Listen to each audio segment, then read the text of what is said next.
What is happening, guys? It is No Hay Arquero in the podcast, bringing you guys episode number 6. I'm your host, Guillermo. I'm joined by my co-hosts, Jordy and Vicente. And like always, we're going to be getting into the latest and greatest soccer news. But before any of that, I have a new segment that I wanted to introduce to each episode, each new episode now. We are in episode number 6. And it's going to be very simple. Question of the day. These questions are going to be ranging from, anything soccer related, anything non-soccer related. It can be just like general knowledge. It can be as simple as what did you do yesterday? But for the first question of the day segment, what do you got?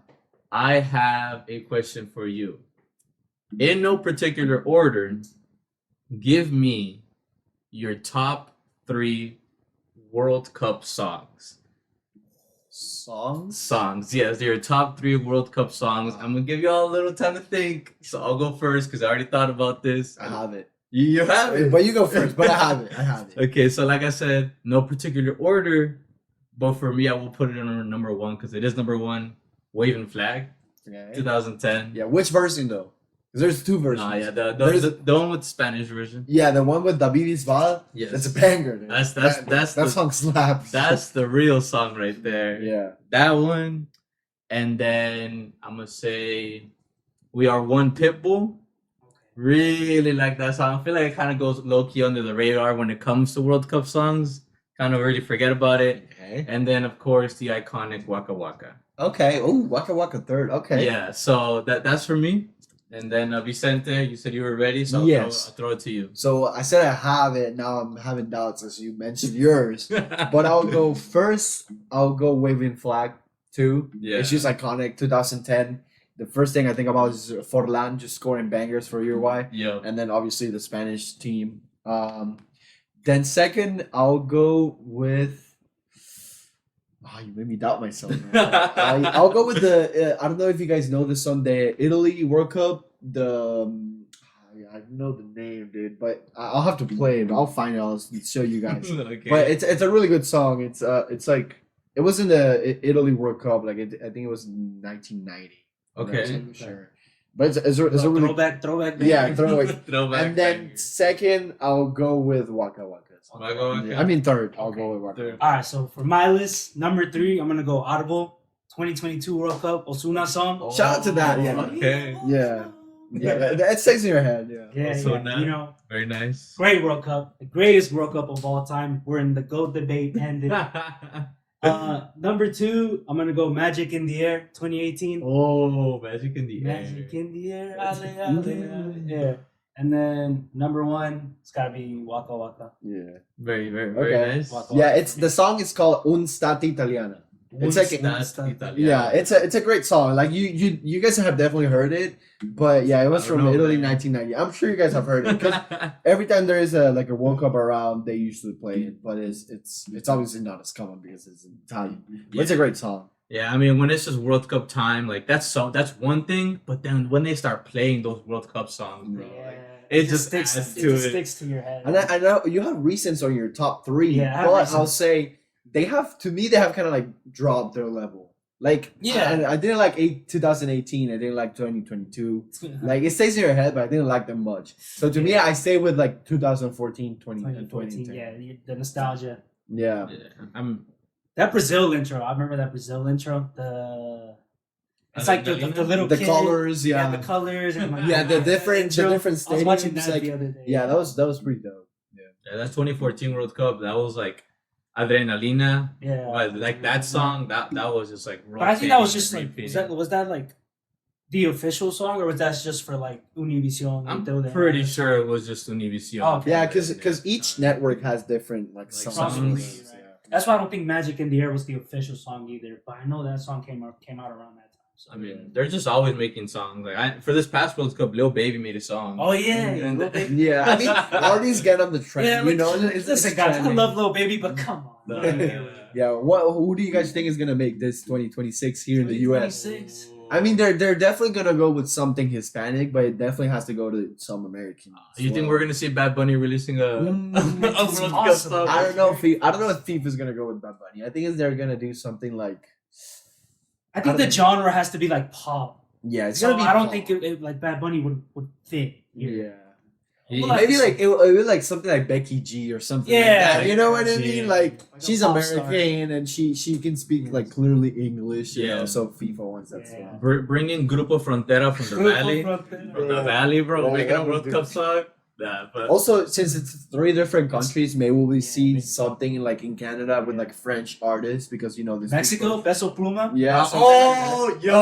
Peso Yeah. Pluma That- performing Yeah, first game at the Azteca. that would be fire. Could see I'm not that. gonna lie. Could see that. Maybe That's- they in here they'll do like country music. I doubt it. Nah, I doubt it. They're a little bit pop. Well, they know that. Because where the first game is here. I don't think they've said yet where the first game is. The very here. right First here, game in the US. it's gonna be the U.S. playing. I think in Philadelphia. I'm not Philadelphia? exactly sure. I'm not information. Yeah, I think yeah. it's. I think it's Yeah, that. I'm not exactly either, sure. but yeah. They're It'll definitely, depend for sure on where they play here in the US as well, in my opinion. yeah, but so make sure to leave in the comments y'all's top 3 World Cup songs and any predictions for the next World Cup artist. Yeah. That was the question of the day. A good one, honestly. Yeah.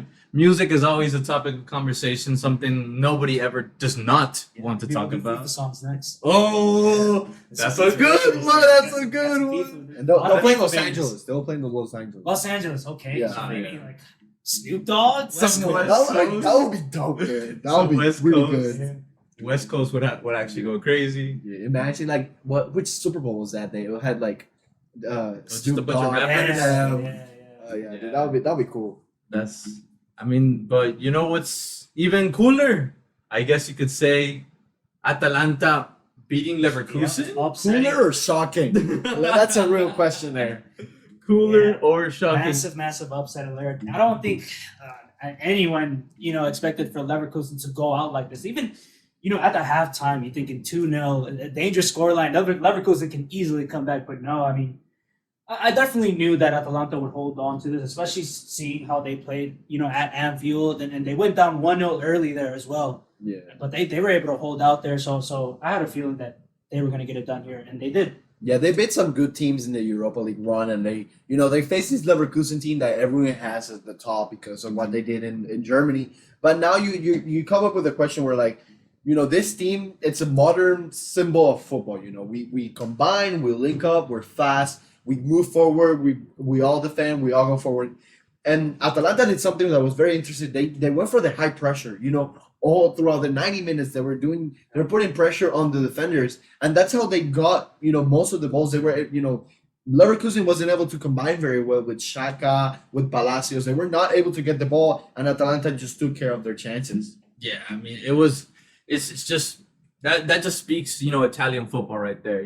So good defensively, so good on the pressure, and the Xabi was not able to keep up with it. He was not able to excel on this pressure and the goals, man. We got to give so much credit to Lookman. He scored a hat trick, which is actually the first hat trick in the Europa League final since 1975. Jupp Heynckes, hopefully I'm pronouncing that correctly, from Borussia Mönchengladbach, who Okay, scored a sure. hat trick in 1975 Europa League final. But man, Lookman, those goals were absolutely insane. He had a perfect game. And I was gonna ask you, is that I was thinking about this, but that's probably one of the best performances in a final that I've seen in a while. That performance gave me a flashback to Falcao 2012. Final, an just amazing dominance, performance. just absolute dominance. Yeah, he didn't miss a pass. He dribbled very well. He was playing at a different speed than everyone. Like even his teammates, they couldn't catch up with his speed of playing. And it's crazy that I don't know if you guys know this, but he won I think it was U20 World Cup with England. But now he plays for Nigeria. He transitioned. So in the final in that World Cup, they played against England, played against Venezuela.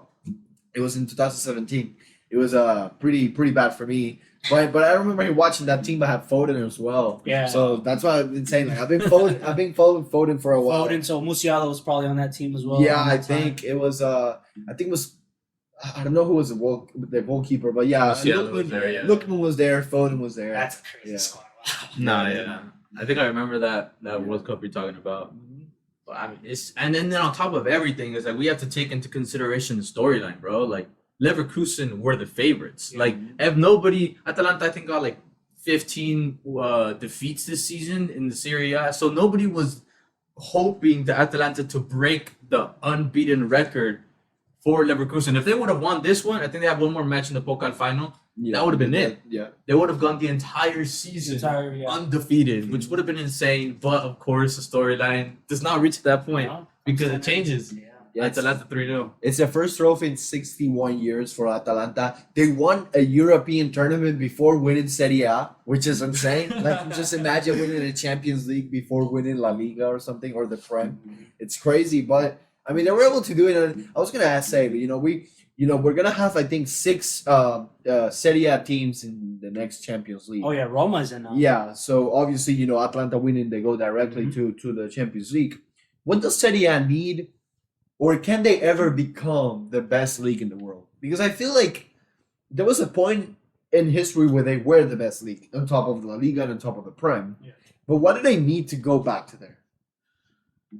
Keep doing what they're currently doing, honestly. In Europe, teams like Atalanta in the Champions League, they weren't really great, but they'll have more teams. They'll have more possibilities to get 2 teams into the quarters, into the semis of the Champions League. It's possible, but I mean, they're gonna have to look to bring in some targets. Maybe some of these teams like Roma reinforce themselves so that they can try and get out of their group and make a good run in the Champions League. I would say that the furthest they could possibly go is probably quarters, realistically. But yeah, I mean, the more teams that they have in the Champions League, the more possibilities obviously they'll have. So the league will keep growing. Yeah. I just feel like it really does come like I feel like leagues have been really taken out of perspective, especially like with situations like this. Like we have an Italian team against a German team in the Europa League final. We have a Champions League final with a German team, obviously Real Madrid or whatever.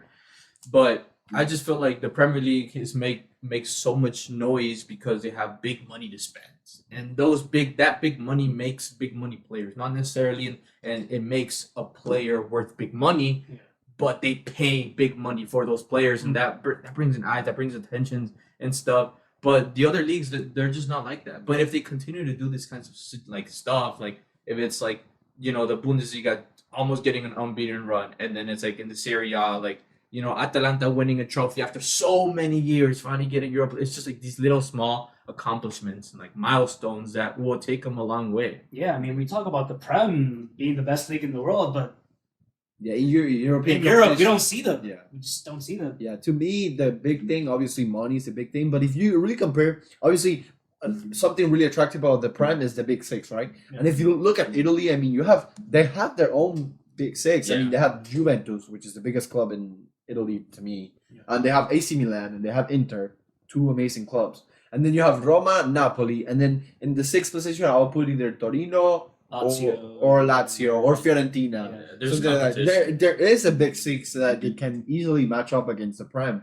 So it's all about the investments, and at the end of the day, something really good about the Prem is that you can watch a team in relegation play against a mid-table team, and it's still going to be an interesting match because they both like to attack and they both like to go forward. And yeah, the defense is not as good, but that's something that happens when you have money to spend and you have players who bring in that mentality that we have to score goals, we have to go forward. And that's something I would love to see in the Serie A. Oh, yeah, definitely. And Atalanta, trying to keep it rolling as they re-sign or rather extend the contract for their coach.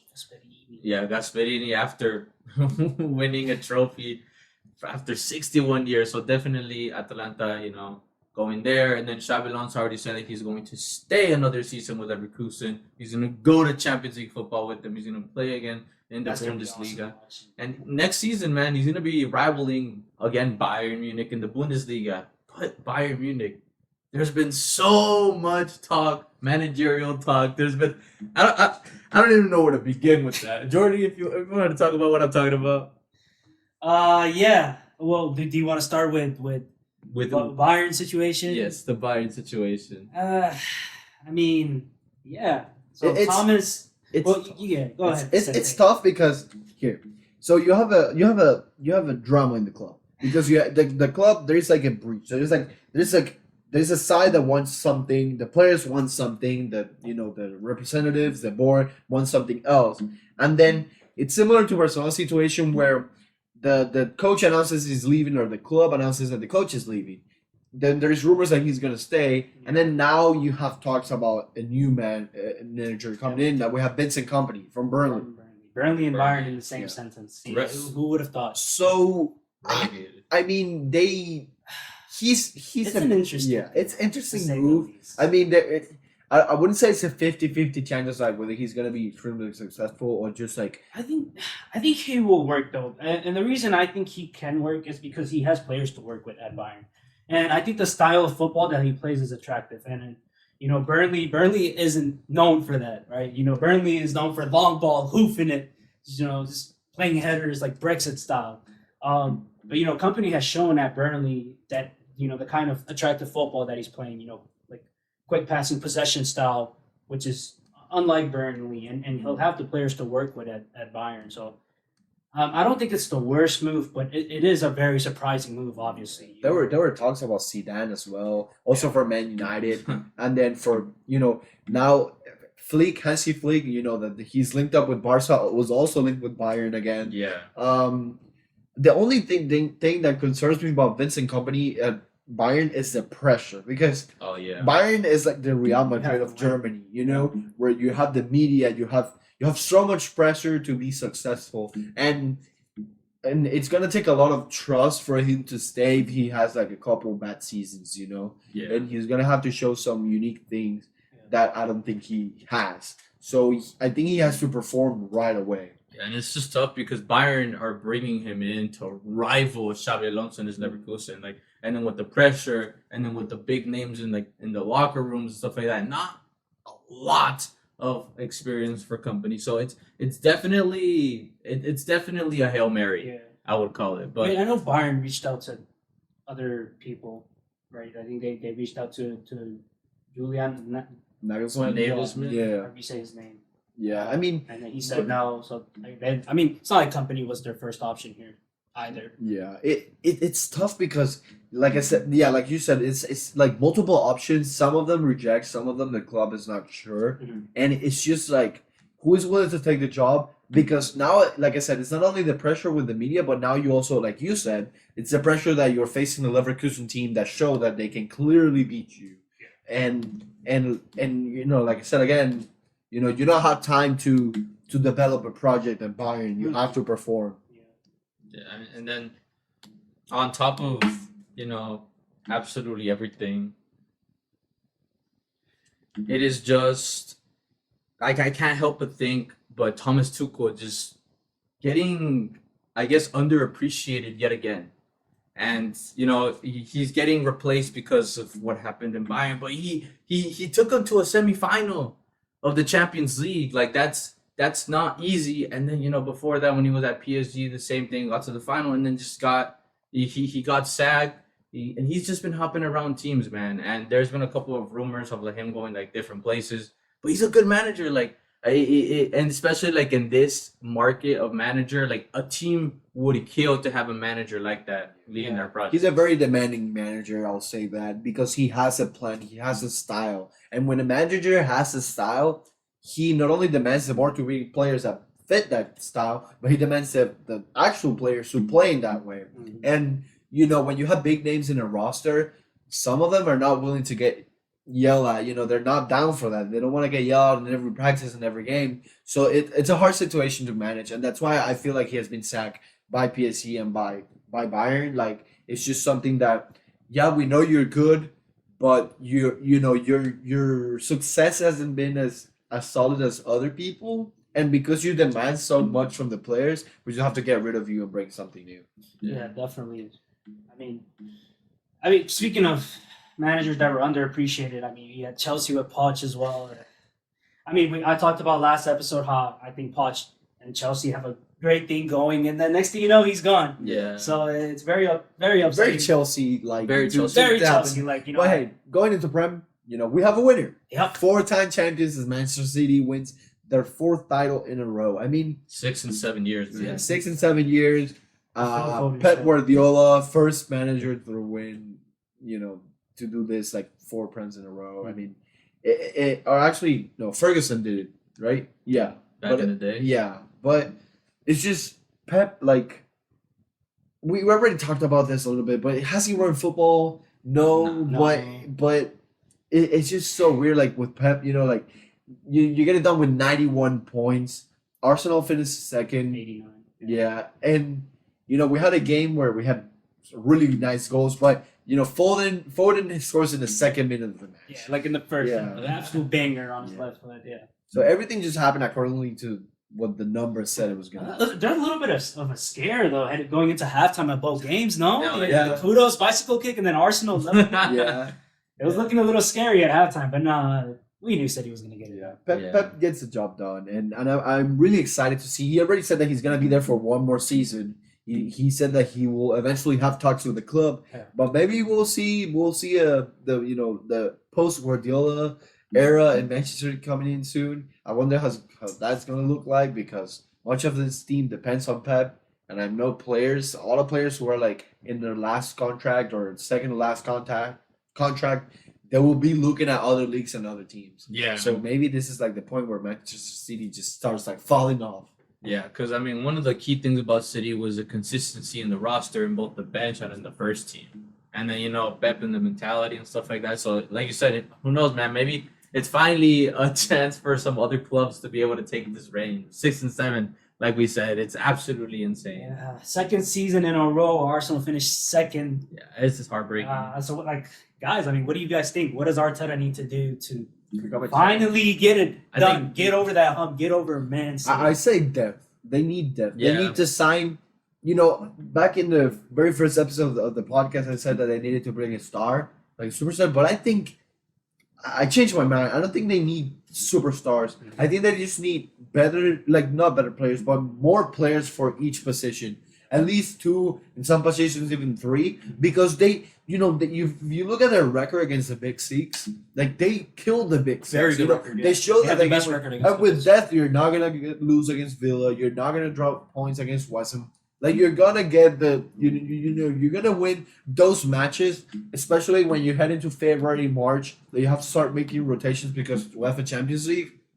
Like if you have depth, you can play with your starters during the week in the Champions League, and then you can bring some subs during the weekend as you head into match day. I don't know 25 at at Villa away. Fulham or something. Yeah, and then you're still gonna get the 3 points, and you're not. And that's how you win a season. That's I agree. your I just feel like Pep these past couple of years he's been showing that how much depth matters within the bench and the first team and stuff like that, with the amount of games and tournaments and cups and international call-ups and everything in the Premier League, and it's just the intensity. Like maybe that's what a team needs in a league like the Prem to be able to stay consistently on top of the conversation, and because City, Arsenal had a better start than City to the season. Yeah. But it didn't even matter because City always has the better depth to be able to stay consistent in these kinds of situations throughout the season. What do you guys think would have happened if Manchester City would have beat Madrid in the Champions League final? Nothing. Nothing. Nothing. Because they do have depth. So, but I mean, Arsenal would have lost.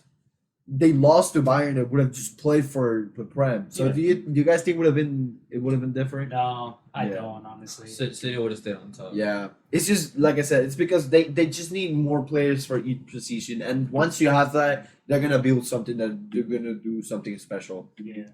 And then we got Chelsea Taking stealing that last that spot. last European competition. Man spot. United's worst Premier League finish in history, as they finished 8th, with something really strange and very unique. They finished with -1 in goal difference. That's insane. To For be a top thinking. 8 team. For a that's top crazy. 8, that's crazy. That just Minus- shows how this team is so unstable. And yeah, we can score goals, but we're gonna concede constantly. And yeah, they were dealing with injuries, and they weren't able to play their best defenders, together. They finished the season with Casemiro playing as a center back, Yeah. which was really bad. Like he showed that he's not. That's silly, but- Yeah, he's not a center back. But yeah, I feel like this is gonna lead to Ten Hag leaving, and we'll see who replaces there. There is reports that Poch might go to Man United, which will be weird coming from Chelsea. Kind of like Mourinho, how he Yeah. jumped from different teams to the Big Six. Yeah. So what I could see happening is if United somehow win the FA Cup, it I don't know, doesn't sound likely, but let's say they somehow win the FA Cup. I feel like Ten Hag and United would come to mutual agreements and just end it. You think so? I think something like that would happen if United was to win the FA Cup. Like, Either I think way, either way he would go. Yeah. But if he were to win the cup, it would just be mutual. Yeah, I've heard some people say, like, if you're a true Man United fan, you support Ten Hag, but why? Like, why? Like, yeah, his first season was kind of successful, not really, but it was better than how you were doing. And then his first like real season, like complete season, he shows that he's not really that guy, and he drops points. He's not really the best manager you can have in the job. And Man United is a very demanding club. Yeah. Yeah, I mean, it's gonna feel like, bringing in Ten Hag, you're bringing in him to start a program. You're bringing in him to start an era. Like, that's what you're bringing him in for. If you're giving up on him after several seasons, and you got a bunch of rising stars on the come up, I wouldn't say it's fair, but the fact that it's Man United and the pressure and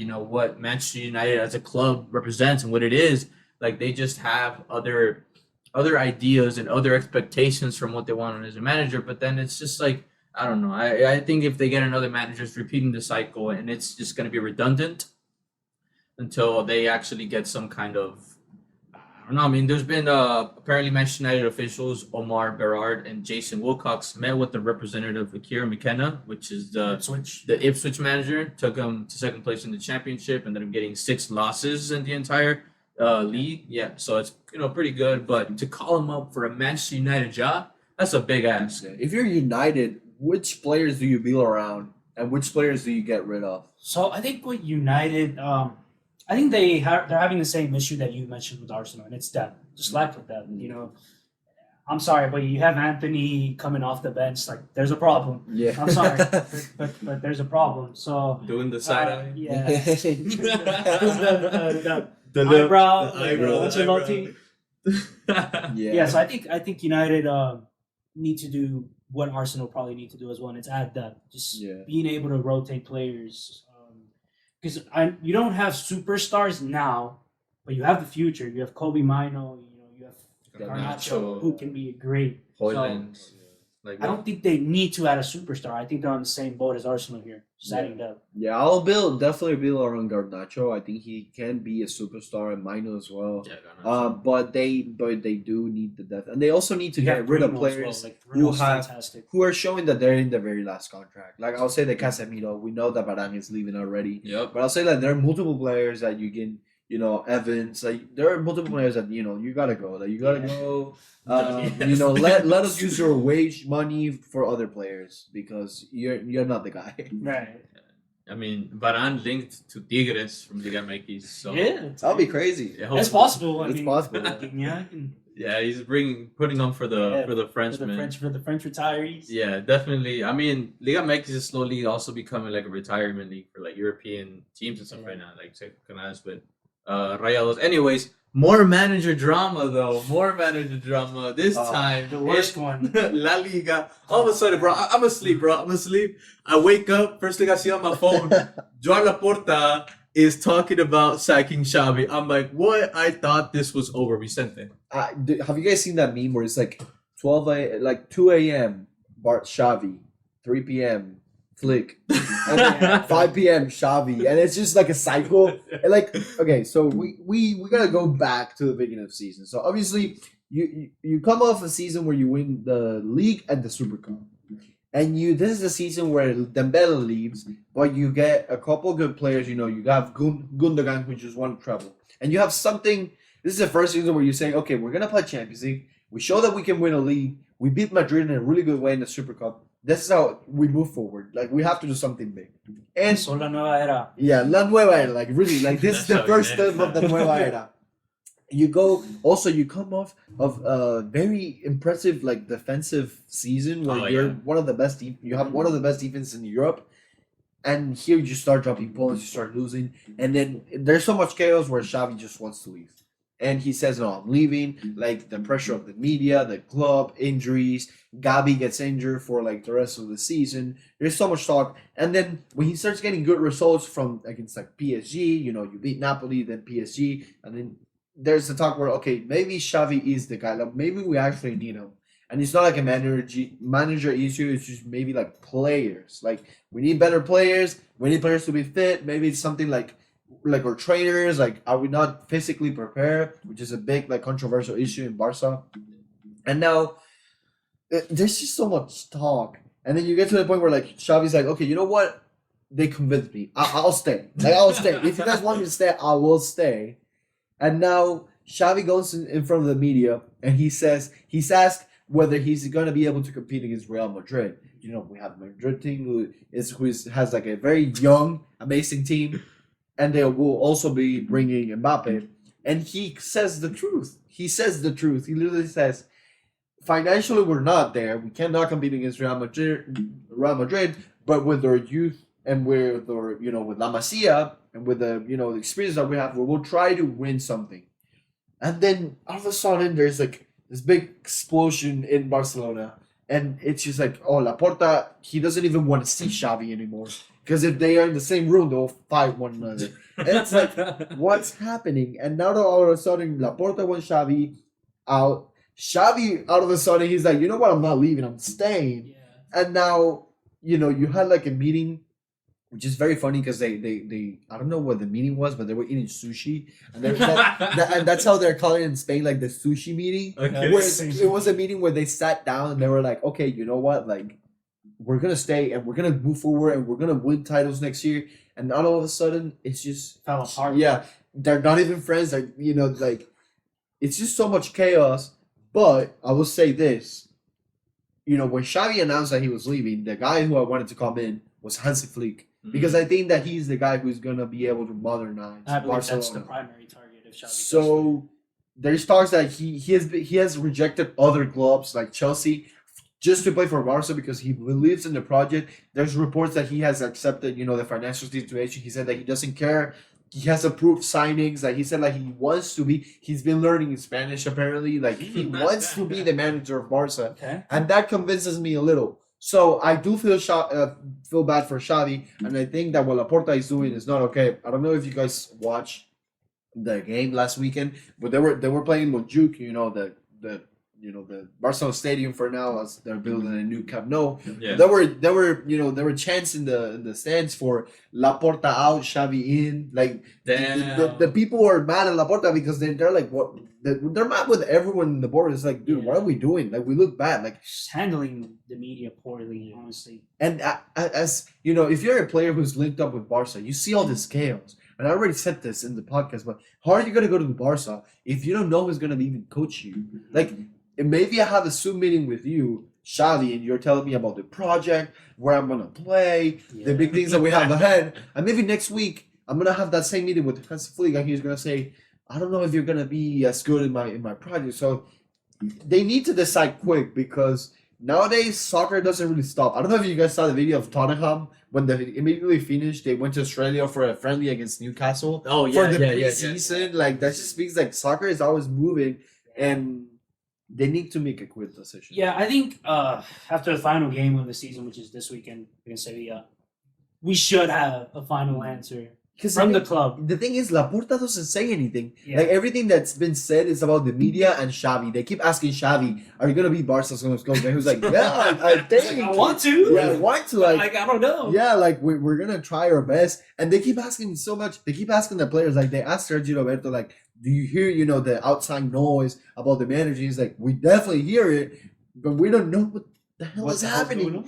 Yeah. And they need to, like, Laporta needs to, he's been sick apparently. That's why he hasn't been to several meetings, which is Russia. Like, if he's sick, like, whatever, but he does need to have a meeting with Xavi, Deco, Bojan, and just go into the media and say, hey, like, apologize for everything that's happening because they are offending the Barcelona fans. They are offending Xavi, and decide who's gonna be the manager. Yeah, it's definitely not attractive from an outside perspective. That's a good point to bring up. Players are not even looking our way because we don't even know what we're doing. Yeah. So like it's not a good look. But hey, man, like we just have to soldier on. But personally, who would you guys rather want between Xavi and Flick?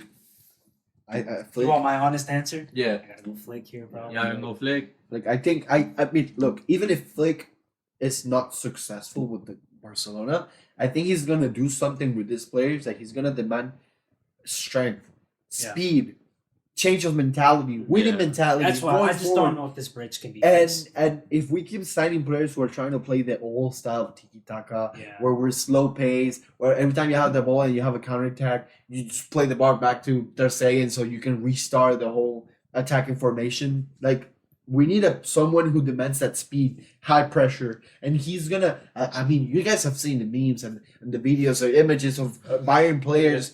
How they arrive at Bayern and when Hansi Flick became a coach, they were halfway buff. Like, Yeah. dude, Goretzka. we need that. Pedri will benefit from that. Yeah. Gavi will benefit from that. Lamine Yamal, like Will benefit from he's that. only 16. If Yeah. with Hansi Flick, imagine he stays there for Barca. When he's 20, he's gonna be like Ronaldo physique. Like we're talking about modernizing a club that needs to reshape its structure. Mhm. That's why I'm going with Flick. Yeah. No, How about you, agree Guillermo? personally. I mean, I would have to agree with you guys, honestly, because I mean, I'm just so shocked because there was so much talk of it's either Xavi or Rafa, and there's no in between. Yeah. There was like obviously like the link of Flick before, but there was only Xavi Rafa, and then like all of a sudden like now Flick seems like like an actual possibility. So having that alternative is definitely good. There's also talks about Rafa maybe leaving because Barca? because there are reports that he's getting like good offers from first First team. teams. So and he's like, if I don't become the first team coach of Barca, then I'm just gonna go somewhere else where I can develop more. Which I wouldn't be surprised. But yeah, I don't want Rafa Marquez. And between Xavi, like I appreciate Xavi. If Xavi ends up staying, like I wouldn't be mad. It's not upsetting. Yeah, it's not upsetting. But if we can bring Flick, Yeah, like I've why been not? saying it since Xavi announced that he was leaving, I would say the guy that we have to bring is Flick because he's available. He's the only coach out there outside of Pep who has won 6 cups in a season. You know, it's Sextete. You know, like that's something that relates to Barcelona. He won it with Bayern, and he's the guy who's be able to take this Barcelona squad to a bigger level. Yeah. Madrid played the past weekend as well. Sorlot hitting Dude. 4, huh? I was gonna Against say Madrid. 23 goals in the season, 0 from the spot. That's Like, he's insane. the top goal scorer of Yeah. La Liga. 0 from the spot behind his He's Dubnik, unreal. yeah, with 21, 5 from the spot, and then you 19. I think Lewandowski is behind with 18. He's obviously not gonna be able to get it done unless he scores like 7 goals. No, I'm not gonna. But yeah, I mean, Sorlos is gonna most likely be the top goal scorers, and that just speaks about La Liga level. Yep. Honestly, like you have a guy from Villarreal scoring 23 goals, which is good for them, but I mean, come on, like not even if you will say okay, Madrid has like a fantastic 9. You have a false 9, like an actual midfielder scoring more goals than Barcelona's striker. You don't have any Atletico Madrid strikers like up there either. Yeah. So that just speaks about La Liga level. Yeah, I mean, well, we're probably gonna be seeing that number skyrocket next season with Kylian Mbappe. You think Mbappe is gonna score most goals, or I feel like it's gonna be I think pretty similar. I feel like they're gonna divide the numbers. I feel like there's gonna be a point where Beanie is gonna be in a better run, Mhm. and then Mbappe is gonna get assists. But I feel like they're all gonna be competing against one another. As a Barca fan, it's gonna be disgusting. Dude, I don't even want to watch that. Competing against each other. It's, Yeah. Arda picked up 2 goals as well. That's all these guys on the Madrid roster compete for a starting spot. And we keep talking about depth and how important it is, and this is why because. Like you can bring guys like Arda in, guys like Lunin for the season. And speaking of Lunin, what do you guys think? I mean, there's rumors about Courtois being the starter in the final. And if you're a Madrid fan here, who would you want to start? I'll go first here. So I think Courtois, like even though Lunin isn't playing, in these important matches, taking them to the final, I think you still have to start Courtois because it's like this is Real Madrid. Like you guys are trying to win the Champions League. Courtois, in my opinion, single-handedly won them the last Champions League. Like literally single-handedly. If Courtois was not in net, they do not win. And that's why I think Courtois by itself and by his experience as a goalkeeper, his skill, I still think he's probably the best goalkeeper in the entire world. And that's why I think he should be playing in the Champions League final. I have to disagree with you. Like I do understand how big Courtois is. He's definitely the best goalkeeper in the world. If you don't look at impressive, it's just like what has happened in the last few years. But Lunin has been doing great. You know, he erased Kepa out of the equation. He consolidated into the spot, and I feel like he has won the right to be the starting goalkeeper of that final. Plus, if you're Ancelotti, obviously it's not like you don't care, but I'll say you have a lot to lose if you play Courtois and Courtois makes a mistake. Instead, if you play Lunin, yeah, people are gonna say, "Oh, why didn't you play Courtois like he was fit?" But you're they'll saying, understand why. yeah, they'll understand why. Like he's been playing all season. He can go on and make a mistake against Dortmund. But if you play Courtois and he has a bad performance, now all of a sudden you're gonna have all the media on top of you, and you're gonna look pretty bad. Yeah, I think I'd have to agree with you here. I think Lunin should start, just because he's been there, for pretty much the entire campaign. He's been solid every single game. Hasn't really done a mistake that has costed them like anything. So I definitely think Lunin should be the starting goalkeeper. And there's an announcement for base. The Champions League final is gonna be obviously next Saturday. Not this one, but the following one. We'll be making an episode. Next episode will be like kind of like our preview, predictions. We'll go a lot more in depth about the rosters and what we can expect in the final. But we have some stuff happening in Houston. Guillermo, you want to tell us about that? Yeah, so basically, if you guys are from the Houston area, pitch 25, the Houston soccer bar, right in front of the Energy Stadium. What am I saying? the Shell Energy Stadium, and it's just amazing. I've been there myself for the World Cup final. It's amazing. Anyway, so they are going to be hosting Paramount Plus for a UCO watch party. That's gonna be insane. That's gonna be awesome. So we're definitely gonna be there for that. You guys want to be pulling up and just spreading the word, because Houston soccer, Paramount Plus, UEFA Champions League, final watch party at pitch 25. Sign me up. I mean, yeah, if Houston can show up, hey, we can get more of these. These watch parties. We would love to see you there, talk with you. Also, we will have the Dynamo playing on that same day. Not in Houston, they will be at Portland. Yeah. But maybe you want to stay there after the match, and they'll be playing at 9:30, so that'll be a lot of beers. So you might have to control yourself. You don't want to be might have to walk on over to Cobos. Exactly. Cobos. Yeah. But Cobos is good. But I Cobos mean, is fine. we would love to see you there. We would love to see you there, make contact, talk with you, ask questions about the match. It will be fun. It will be fun. Yeah, for sure. So be tuning for that. But as of now, we're going to talk about Liga MX liguilla. Oh, okay. Liga MX liguilla, because we finally got our final. I'll go into it a little bit. So I don't. Why are you not happy, Guillermo? Tell me why. Why do I feel like you're sad right now? I mean, it's definitely tough. I'll talk about America Chivas first. So, oh my god. Okay, I mean, pretty boring. Yeah, pretty boring series. It's kind of just like the problem that Chivas has been having throughout the season, throughout the liguilla, just struggling. Honestly, just struggling.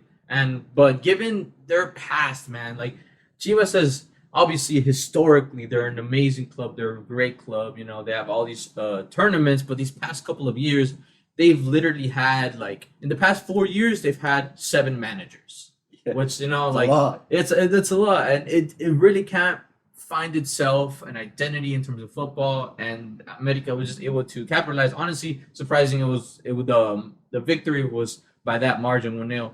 But America onto the final, and then on the other side, Rayados playing Cruz Azul. It's really tough, man, because first of all, the first leg was in Monterrey, and they win 1-0, and that was already devastating in itself. That's when we really needed to take advantage, right then and there.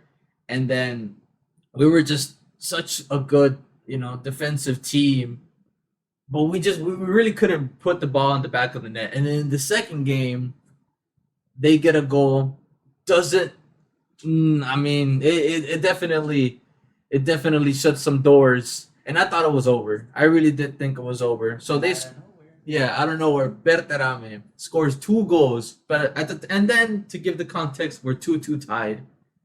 We should be going into extra time. Obviously, those are not the rules in Liga MX. So Cruz Azul finished. Right? Yeah. So you have to go for Cruz Azul finished above Rayados in the normal season. So then you have to get that third goal. Fortunately, after scoring 2 goals in a span of 5-6 minutes, Bertram is not able to get the third one. Cruz Azul advanced in posición de tabla. So we know that there can only be a one winner, right? And it's obviously really hard. It's very challenging to win, but we the question I have here is like, has Fernando Gago with Chivas done enough? Because it's hard to win, and we're gonna have an America Cruz Azul final, but when is it enough for him?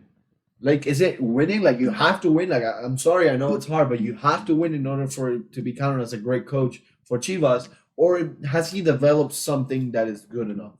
I mean, I just think that like for Liga MX, like the standard isn't as high as like winning the league. I would say because it's just the way Liga MX works is like the winners are always like they're so different, and I don't think Chivas was expecting to win, so I'm pretty sure that's not what they were expecting from Gago. If anything, they're expecting from Gago, to like trying to quote unquote restart a project that has been quote unquote restarted for so many years. But as they always say that Mexicans love Argentinian football. That's that they always say that they're always bringing Argentinian coaches in these kind of situations. But I think Gago did a good enough job to be able to keep his job for sure until the end of the year at the bare minimum. But just staying consistently in liguilla, but like now with the rule advancing because of position de tabla, you do want to be in that top 4, top 3 spot. But for right now, Gago did a good enough job for Chivas. It's just unfortunate they drew up against America, but they did get to the semifinal after all. And how about Rayados? Rayados, last title was in 2020? Yes. The Apertura. I mean, what do you think of that? Like, when do you start not hating, but kind of like, poking the players and managers and the board of representatives? Like, hey, like, we gotta start winning. Is that the kind of club that you're looking for? Like, so you obviously want to win. Yeah, I mean, definitely do want to win. And El Tan Ortiz, like we've I think this is like the 3rd or 4th season that we're gonna be having him already, and he's always fell short just a little bit. But the thing about the Rayados is we've had some really good managers in the past, and we've always done like pretty good, and especially with El Tano. We broke the record for the most amount of points in a regular season. Unfortunately, we didn't win Liguilla, but so we're doing really good in the regular season, and we're playing really good defensive football. It's just his style of football isn't necessarily aggressive in this kinds of situations where you need 3 goals and it's the second half. But with that being said, it's just kind of tough, man. Like the league itself is already tough in itself, but the fact that we have 2 shots each season, gives a pretty good perspective to be able to like try to shoot for that title. So I think that it's definitely a must, but we're playing some good football, having some good signings. So I don't think there's definitely a sense of urgency, but I don't see them getting fired. Does the League's Cup play a part for Mexican teams into their kind of like their managers, like in terms of whether you're gonna be sacked or not? Like, do you think that if a Mexican team wins League's Cup, they're gonna be like, yeah, we won League's Cup? They're gonna be like, okay, like, we don't care. Like, it's not part of the actual plan or project. I mean, I would say it would like add to it. I would say like it's not we're not hiring you to win the League's Cup, but if you can win the League's Cup, then good for you. It plays a part. It also depends on how you do it. Because if you, let's say, for example, like if Rayados were to win the League's Cup against Inter Miami in the final, that would be big for them. Because you will be making money off Messi playing against your club, and then you also be like winning a title that's gonna put you out there. Like, I mean, it also qualifies you to the CONCACAF Cup. So yeah. I mean, that's a big tournament. Those kinds of things go a long way. But I mean, the League's Cup, it invites like teams in the MLS, and we were talking about that in other episodes, how it's just more rivalries just being fueled and being formed, and more fans and more attention to like the whole thing, to like the MLS and like Dynamo this past weekend against the Dallas. Yeah. Talking about rivalries. Yeah, talking about. Oh man. Well, tell us about that, Jordy. Yeah, Bossy got on the score sheet. Fantastic goal. And then just a very tough mistake from Carrasquilla. Unlike him, tries to backheel it in our own half. Dallas Dallas didn't do anything all game. He's having a hard time. He's having a rough season so far. Not the best for sure. Yeah, I mean, everyone is, but Carrasquilla is individually, he's not. Yeah, so I mean, disappointing result. Dynamo now down to 8. They need to win. at LA. They need to win at LA. Start picking up the slack here because they could see themselves out of a playoff spot with a loss here to LA Galaxy. Yeah, and for you renew Ben Olsen, and it's so important for him to at least make a playoff appearances. Yeah. I mean, before the season started, I would have said that it should have been more than that. Like the very minimum of his contract should be more than not just make the playoffs. But now at the point that we're in the season, I'll say that making the playoffs is enough for him to stay. But they need to pick up because it is true that in MLS a lot of teams have the opportunity to make the playoffs in each conference, but if you fall asleep, you're gonna be in those last spots. And yeah, there's no relegation, but it will be really tough for Dynamo to approach next season if you finish like 10th or 12th in the West. Yeah, for sure. I mean, especially if you're trying to bring in new talent. Who is gonna want to come here if you show them what you're doing right now? Yeah, definitely. But Inter Miami, the show continues. Yes. It seems like they are never gonna lose. Campana with the late winner. Screamer, dude. You Yeah. guys saw our goal was a banger. Oh, yeah. Yeah, and did you guys see the video of Messi kind of like telling him when and where to run? Oh yeah, The clip is so funny because Messi just walking. It's I like the think Tony he- Kroos. It's like you just He knows that the defender, I don't know if it was Busquets or center back, was gonna pick the ball, and he just goes like, make the run. And he made the run, and he scored a banger. Yeah, and I'll say this about Inter Miami. Inter Miami needs exactly this. They need their plan B, or those players in the second or third, tier to step up, because that's how you win a league. That's how you win tournaments. Like you cannot rely on Messi and Suarez all the time. Yeah. Like you need other people to step up, especially because we have Copa America coming up, and you're gonna be missing at least Messi, because Suarez, I doubt he's gonna go for Uruguay. Messi. And Busquets and Jordy Alba are not going with Spain. But Messi is gonna be with Argentina. You're gonna need other players to step up and get 3 points for you. Yeah, I mean this Messi Ballon d'Or, it's cooking. It's cooking on low Well, heat. honestly- It's slowly getting hotter. Inter Miami. It is slowly getting hotter. We're- I'll be deluded, but man, That's hilarious. We're it's low-key- not impossible. We're low key we're Marcos Reus goal away from Messi winning another Ballon d'Or, because if If he Marcos, gets MLS MVP and then he goes to the MLS final, scores like a double, gets finals MVP, Copa America, makes the final, wins finals MVP, and then wins the tournament. bro, I haven't just imagine this. I don't know, man. Argentina wins Copa America. Then he goes on to Leagues Cup and he has an outstanding performance and they win Leagues Cup. Yeah. And he's gonna be out there in the media, and that would easily put him in top 5. Yeah, no, that's So he if could get podium. if you don't have like a Vini who doesn't do great things or something, we'll see. But I think right now I have Vini. Well, before we go to our last segment, guys, quick prediction: Cruz Azul, America, the final. Give it to me. Okay. Quick. I'm gonna go Cruz Azul. I'm gonna go Cruz Azul as well. I'm not convinced with America the entire liguilla. They only have one win, Cruz and it Azul was was against better. Chivas, and it was only a 1-0. Cruz Azul have been the better team. For the final, can you still win based on No, regular no, season? I think Okay, It's thank just, God. it's just, Yeah, it's thank just God. right, No, I'm gonna go Cruz Azul as well. Well, we have a first versus second final, which Yeah, is interesting. that's Is that the pretty best possible final? Like in terms of stats, obviously, but in terms of teams, I mean, I think Rayados.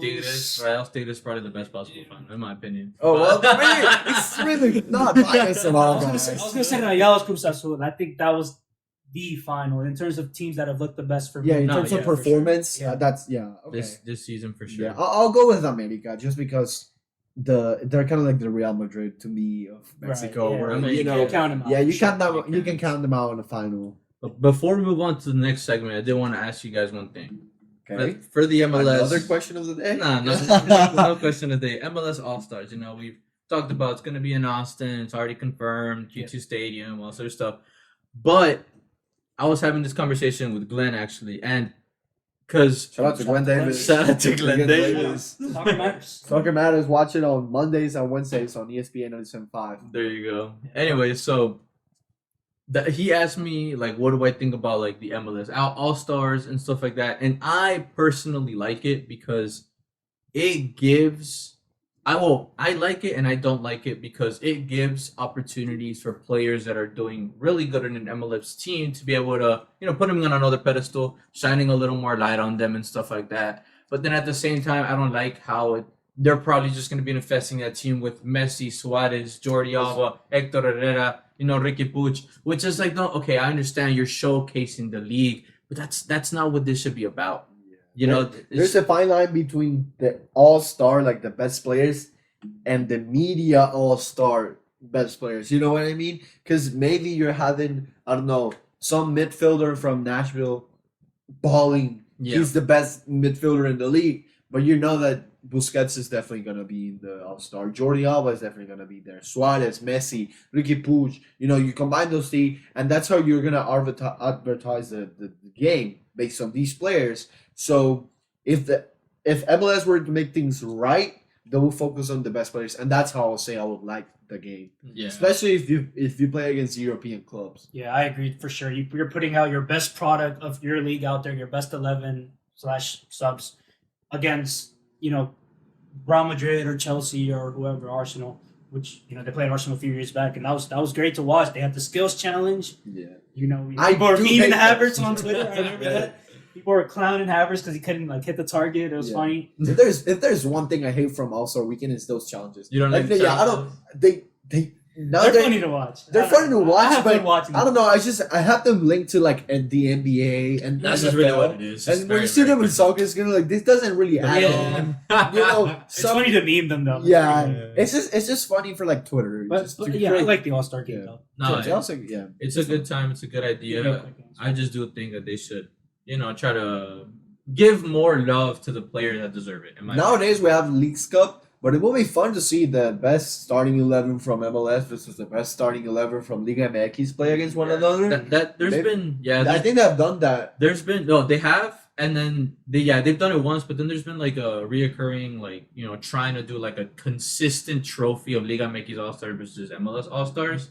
I remember in that game, Rogelio Funes Mori, which was a striker for Reals, were playing with Gignac, the striker Rodriguez. It was just really weird to watch. Yeah. And with those games, you can definitely play them. Like, imagine, obviously, this team it wouldn't be the actual all-star for MLS, but imagine if you take Messi, Busquets, Alba, Suarez, and then Ricky Puig. You have them play Madrid. You have Jordy. I get a little Clásico going. That's crazy. But imagine taking them to Mexico and playing in the Azteca against the All-Star 11. Like that would be really fun to watch. Because if there's something that I complain about and that I don't like from MLS, is how they always want to bring. They restrict everything. Yeah, to MLS and and American territory where let's go out. Let's put players. Let's test them. Yeah.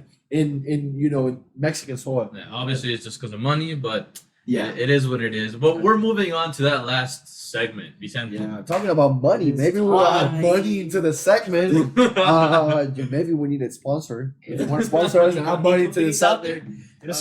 You already know, guess a footballer, I bring up a player and I'll bring other 5 players they have played with that player. It can be a former club, actual club, or national team. What are you guys? 5-1, 4-2. I think this is the 6th episode.